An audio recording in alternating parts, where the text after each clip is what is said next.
Today I rise with a full heart and an overwhelming sense of gratitude. It's been the honor of my life to represent my great state of West Virginia in this great country of ours. 14 years ago, I walked in this building not knowing what to expect.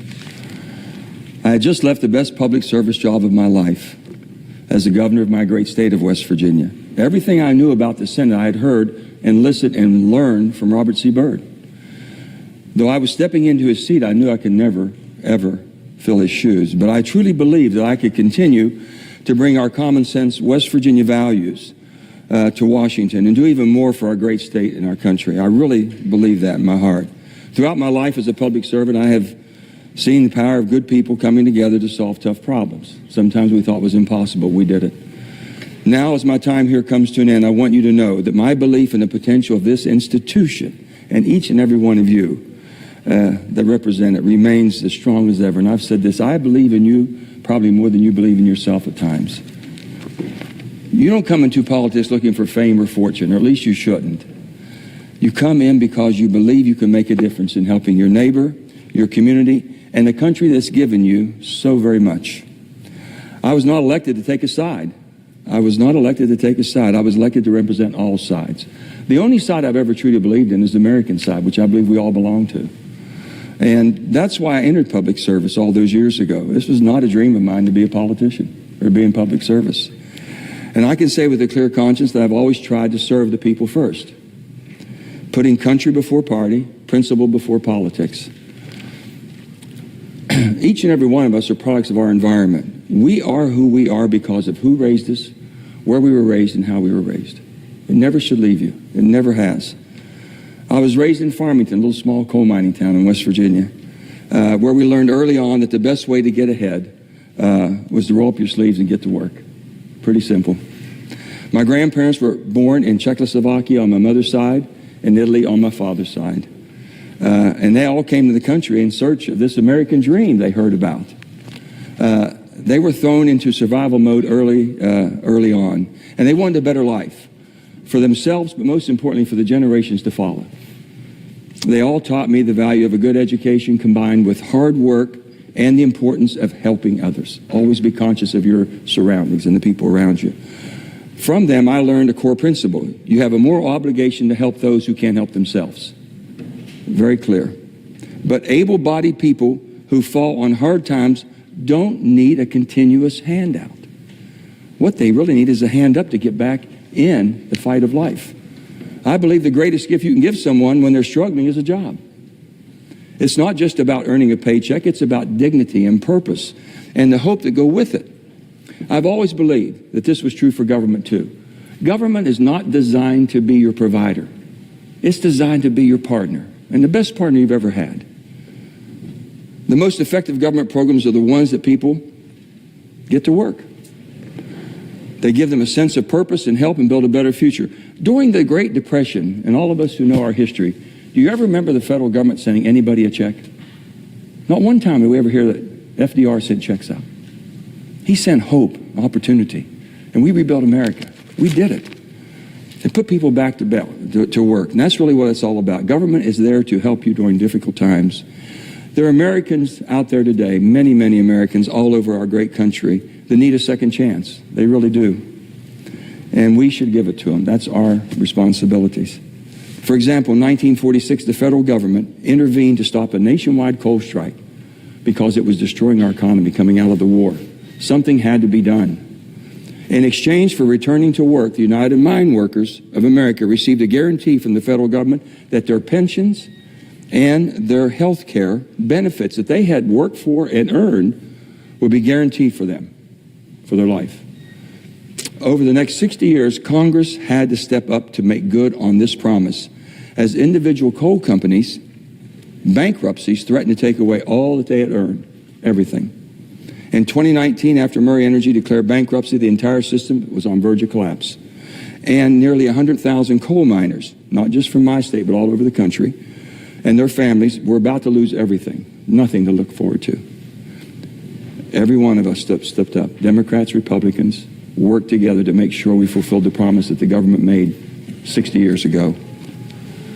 But somewhere along the way, government stopped being a partner and started being a provider. It's not good for people who end up trapped in a system of dependency and poverty, which we all have some in our states. Some of us have more than others. It's time to put the relationship between government and the people back in its proper place. When I started in the West Virginia State House of Delegates, I was one of 100. One of 100. Then I went to the state Senate. I became one of 34. Then I became Secretary of State, and then I became governor of the state of West Virginia. At every step, I asked myself one simple question: how can I be in a position to help more people in my state? One of 100, then one of 34, and one of 1, and then the opportunity to go to the Senate to really do something extraordinary for the whole country, help millions of people. That question has been my compass, eventually led me here to the United States. And that's exactly why we are all sitting here, I believe. And when asked what my politics is, I never hesitate to tell you, I'm fiscally responsible and socially compassionate. It's the way I was raised. Again, you go back to your childhood. Where you're raised, how you're raised, and who raised you. That was it. Take care of yourself, help others if you can. As Secretary of State, I launched a program called SHARES, Saving History and Reaching Every Student. And no one had heard anything about this, but we had to do something because our voting turnout was low, and I'm a Secretary of State, and I had to get an insurgent there. So we come up with this program, and what we did, first of all, we went into the schools because they weren't teaching it. Democracy and education, everything that needed to be done in the schools wasn't being done. So what we had done then, we'd go in there and we taught every high school, every person in West Virginia that was 17 years of age would turn 18 on or before the general election could vote in the primary at 17 years of age. And then we had a contest. Jennings Randolph was the father of this contest. We put his name on it. And what we did then is we gave out certificates and schools of excellence if they got everyone 100% registered. And let me tell you what happened there. Once we got all the kids involved and got them wanting to go vote, now they knew they could at 17 years of age and they were going to be 18 before, or those who already turned 18, they started taking their parents back, their grandparents back, their aunts and uncles. And our voting percentages went tremendously just to get them enthused. I said, we can't get the old dogs back in the barn or in the house, but we can teach those old dogs some new tricks. It wasn't about who won or lost. We just wanted them to register. We never told them how to register or what party to be in. And I saw firsthand what we could accomplish. So when I tell you it wasn't exactly my plan to join the Senate, when Senator Byrd passed away in 2010, I had to make one of the toughest political decisions of my life. But I saw an opportunity to serve more people and tackle bigger challenges, and that weighed on me heavily. Our state was in good shape. We'd worked hard. I've been there for 6 years as governor, and we worked together tremendously. And I thought, man, we can really do something together. We'll come here and we'll all work together. And I have to admit to you, it was a harder transition than I expected. Coming here to Washington was so humbling. It really was. I came in thinking, okay, here we go. We're going to work together just like we did in West Virginia to solve the nation's problems now. Not West Virginia problems, but the nation's problems. But it didn't take long for me to see that the divisions here run pretty deep. So one of my first conversations with Harry Reid, and you know, Harry's conversations weren't very long, so it was short. He asked me to fundraise for Democratic candidates to run against sitting Republican senators, which I guess both sides. That's just the way I didn't know that. Where I come from, they take you behind the barn and we're going to have a little conversation. So anyway, I told him, I said, Harry, I'm not going to raise money to attack my friends and colleagues just because they have an R by their name. How do we expect to work together if I'm working against them when they're in cycle? I said, I'm not going to do that. And of course, I didn't win the popularity contest with Harry either. But it sure felt like the right thing to do. Equally important, it felt necessary if the Senate was going to work on behalf of the people, we needed to treat each other with respect. And I've tried to do that with everybody. I don't look at anybody sitting here that I feel that's not my friend. And I feel very strongly about that. I signed an ethics pledge on the floor of this Senate to never campaign against a sitting colleague. Now, I know I have other colleagues sitting here that feel the same as I do. And I'm still looking for some more signatures. And I'm going to keep working on that. I think it'd be wonderful if we just controlled ourselves and we wouldn't campaign against each other. But, you know, I'm a little bit persistent, so I'm going to give it everything I've got for the next how many days I have, and I'll still be around maybe even a little after that. Despite all this, we've achieved some of the remarkable things over the past 14 years. We set a new standard for wild and wonderful West Virginia. My colleague, Senator Capito, and I worked on so many things together, and I appreciate her very much. The New River Gorge became a national park, and we just agreed to acquire 2,700 acres at the Blackwater Canyon, which is the most beautiful venue. We've been trying for 20 years to make this happen, and it's finally coming to fruition. And this is going to be the whole country can enjoy something that you just can't believe how pretty it is. So we're anxious to share West Virginia with everybody. We maintain West Virginia's status as an energy powerhouse. The Mountain Valley Pipeline is flowing. Companies like Nucor, Berkshire Hathaway, and Form Energy have brought new facilities to West Virginia and thousands of new clean energy jobs. Success in West Virginia is part of a larger American story of energy innovation and independence. We've always been a powerhouse in energy, whether it be coal, natural gas. Now we have wind and solar and battery storage and everything in between. In 2023, America produced more energy than ever. I want you to hear this. In 2023, we lead the world in energy production. 38,000 cubic feet of natural gas was produced. 4.7 billion barrels of crude oil, which is a record. 11 billion cubic feet daily of LNG. 238 million megawatt hours of solar, and a record 6.4 gigawatts of new batteries installed on the grid. Nowhere in the world has that happened but here, because of all of us. You can't eliminate your way to a cleaner environment. You've heard me say this so much. You can't eliminate, just quit using something. You've got to innovate through technology. That's why we funded the development of the regional hydrogen hubs and made sure one of them would be in Appalachian region. It needed to be there because that's where the powerhouse is. As I've always said, and this is one time when California and West Virginia agreed on the same thing. They were both in hydrogen hubs, and it worked out well. As I've always said, a pothole doesn't care if you're a Republican or a Democrat. It's going to bust your tire. And we needed to do something about infrastructure. We really did. By focusing on investing in roads and bridges and airports, pipelines and broadband, and the bipartisan infrastructure law, which we all should be extremely proud of, we not only created jobs, but we strengthened the very economic foundation of this nation. We had deferred maintenance for over 30 years and done nothing about it. But we got to do the job that needed to be done, and we did it together. In West Virginia, we secured over $1.2 billion in broadband to make every resident have access to internet by the end of this decade. And we have some tough terrain to work in, and they're going to get it, thanks to so many of you all sitting right there. We also secured funding to finish Corridor H. It's only been on the books since 1964. We think we're going to get it done. We've been working a long time at this. With the CHIPS and Science Act, the United States is bringing semiconductor supply chains back home. We're creating good-paying jobs, supporting American innovation, manufacturing, and advancing our national security. West Virginia, like so many states, is one of the most patriotic states in the nation. We're home to many veterans and service members today. To honor our veterans, like each one of you, we fought to expand veterans' access to health care and prevented the closure of VA facilities in West Virginia. Every day we worked to improve the lives of West Virginians. Together we protected health insurance for people with pre-existing conditions.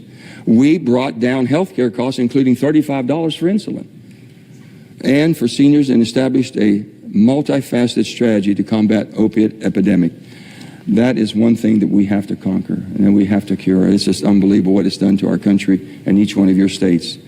And lastly, since day one in the United States Senate, I have worked to protect, and I want to repeat this, I have worked, and I believe with every bone in my body and every fiber in me and every ounce of blood that I have, to preserve the bipartisan foundation of this Senate. And that's the 60-vote threshold of the filibuster. I believe with that, with everything in me. I do. Each of these victories required senators to come together from both sides to find solutions. These were bills that just made common sense. And when each side could take a little step to find common ground, powerful things happen. But with the successes, I've seen more than my share of missed opportunities. Legislation that was overwhelmingly supported by the American public, bills that would have significantly improved the lives of millions of Americans, immigration reform, background checks for guns, balancing the budget. Too many opportunities to fix what's broken in America that has slipped right through our fingers. Not because of any disagreements we might have had or substantive disagreements. These opportunities were missed because of the politics got in the way of doing our job. It stopped us from doing it. I'm not saying that dealing with politics is easy. It's not. And it's messy at times.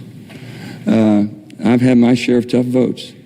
And at times I felt like the whole Senate was united in being upset with me. So maybe we were able to bring you together. I don't know. I tried. Anytime I was confronted with a tough decision, I know you've heard me say this, I relied on where I came from, how I was raised, and who raised me. And I would just tell them, I can't explain this back home. It doesn't make sense. I can't vote for it. I'm just sorry. Please don't be upset. It's who I am. And you all have been tolerant at times. If it didn't make sense, as I said, I couldn't vote it. The stark reality is that we face some serious challenges today. In one of my first hearings in the Armed Services Committee, I asked former Admiral Mike Mullen, the chairman of the Joint Chiefs of Staff, I asked John, I says, what's the greatest threat facing our country? Now, I'd been a governor and I'd not been in armed services. I just got there. And I think I see my senators shaking their head. They were there with me. We asked that question. I was chomping at the bit. What's he going to tell me? He never hesitated, never missed a minute. He said, our national debt, which is more threatening than any other country's military might, will take us down first. The national debt will take us down, as it is most developed nations in the world. And that went through me like, I don't know, like just a wildfire. So let me just tell you, today our national debt's $36 trillion. And I know there's senators here that feel the same as I do. That breaks down to $104,000 for every man, woman, and child in America. This is not sustainable. Not sustainable. This is something you all have to cure. And I know you will. It's terrifying to think by the end of this fiscal year, the U.S. will spend more on paying debt, interest on our debt, than we will to defend our country or help Americans everywhere. More on the debt than anything else. Our current immigration system is broken. Our southern border is a disaster. It's plain and simple. We must secure our border and support legal immigration. You can't do one without the other. You've got to be able to move forward. American leadership means standing with our allies and standing up against authoritarianism. We must continue to support both Israel and Ukraine as they fight to protect democratic values. We have 4 countries of major concern we talk about, and I think we're all in agreement. China, Russia, Iran, and North Korea.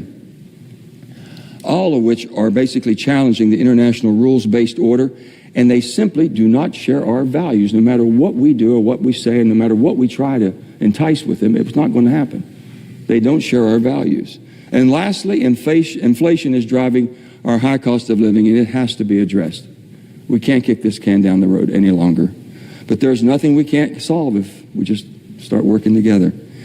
You may not know this, but one of my favorite memories from this place didn't happen in the Senate chamber. It really happened on the boat. a lot of things happened on the boat. Anyway, I had invited, like I've done a lot, senators down. We had senators coming down one day, and they were walking down, and Tom Harkin, very progressive senator from Iowa, good friend, he was there, and he said, Joe, it's the first time I've ever been on the Potomac River. Been here for 30 years, never been on it. I said, good, Tom, come on, sit down, have a little beverage, and we'll get things going here. And about that time, he saw Ted Cruz walking down the ramp to get on the boat. He said, Joe, I don't think I can do this. I said, what? He said, I just don't think we can be on the same boat together. I said, come on, Tom, give it a shot. Ted got on the boat, Tom, and before you knew it, they started talking. I don't know what they were talking about. Probably wasn't politics. But by the end of that day, the next day, they started working on some amendments together and doing legislation. And that's just the power of sitting down and listening and getting to know each other. And we don't do that much here. It's hard for us to get together. We know that. We need more of that in Washington. I hope you all make an effort to visit with each other, spend a little bit of time. I'm not going anywhere, gang. The boat's still going to be there. So you all call me whenever you want to come down. We're going to get together, whatever you want. Many of our differences today are pale in comparison to the disagreements between the Founding Fathers in 1789. But they understood what was at stake, and they were willing to put their differences aside to build something extraordinary. We need to recapture that spirit today. To my colleagues, I'll leave you with this challenge. Every day ask yourself, what have I done for my country today? What have I done? Not for your party, not for your donors, but for your country. After all, that's why we're here. That's the purpose of us being here. We got to stop demonizing each other. We've got to argue over ideas. That's fine, but not personalities. You can argue over ideas, but not personalities. We're all elected, and we all should be respected for that. George Washington warned us about the dangers of the political parties dividing our country over 200 years ago, and we're living in the world he feared today. The easiest vote to take here is no. We all know that. You can retire pretty handsomely here if you just vote no on everything, because you know why? There's never going to be a perfect bill. You can always find something wrong. You don't have to explain no. You don't. Because half the country's mad at everything anyway. So you can get by with a no vote, but if you want to get something done, that's not the purpose of being here. Find another job. This is the vote where you got to take tough votes and let's get things done. The political process has taught us Americans want to be for something. They want to be for something. Something that captures the hearts and captures the minds of people, that give them something to live for. It's not enough to just run against something or someone. Be for something. As I look around the chamber and I think back on the good times and bad times, I want you to know I still believe in this system. I really do. I believe in the purpose of what we have and basically the challenges we have before us. I believe in an institution of democracy and the need to cherish it. We have created something pretty special here in America, and no one ever thought it could be done, especially for 240 years. And we still can do great things. We can have a military that instills peace through strength while also having compassion. We can have financial stability and prosperity while still helping Americans and people around the world in need. We can do all that. You hear people talk about the American dream like it's some kind of a myth, like it's gone. We don't have it anymore.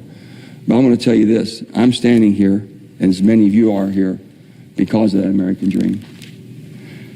You don't hear people chasing the China dream or the Russian dream. I've never heard anyone say, boy, what do you think about that China dream or that Russian dream? That's because the American dream is unique. There's nothing like it. Think about it. Look around. There's nothing like what we've got. It's about freedom and opportunity and the belief that if you work hard, you play by the rules, you can build a good life, and it's only the dream that allows you to control your own destiny. The only dream that you can control. Thomas Jefferson once said, I like the dreams of the future better than the history of the past. Think about that. I like the dreams of the future better than the history of the past. I believe in our future. I believe in the American people. And I believe that when we come together, great things are going to happen. We're better because we put around us all these wonderful people, these staff, as I look around. None of us could do it without them. I don't need to tell any of you how we feel about our staff. I have staff that's currently with me, and I have staff that have moved on, and I can only say thank you. I love you. And with that, they're the backbones. They do all the hard work, and they know that. And I try to say thank you as much as I can. I'm not good at it as much as I should be, but I think they know in my heart how I feel about each and every one of them. I hope so. I'm also here with the most important assets in my life is my wife, Gail, up there, and my family. I have my children, I have my grandchildren, I have my brothers and sisters, I have my brother-in-laws and sister-in-laws. I have everybody here. I just appreciate and love you all so much. And really, without our family and the support of our family, we couldn't do it. They put up with so much.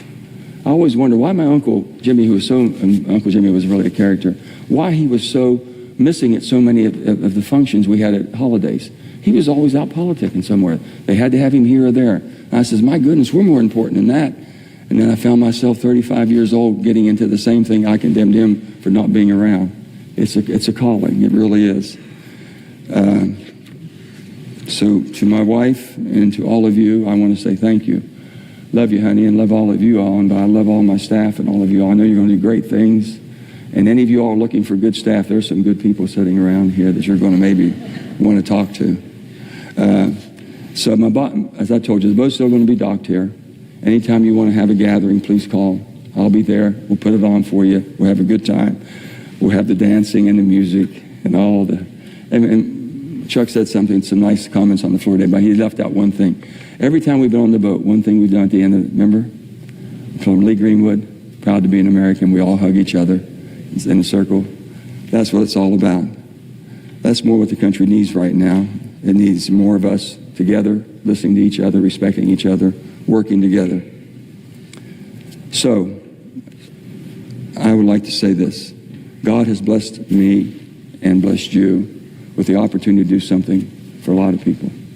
They're counting on us. And I think the challenges before you are going to be more daunting than ever before. But again, I've said I believe in you more than you believe in yourself. I know you're up to the challenge. I know you'll do the job. I really do. I believe in that. I'm going to be rooting, screaming and hollering for my team. And this is my team.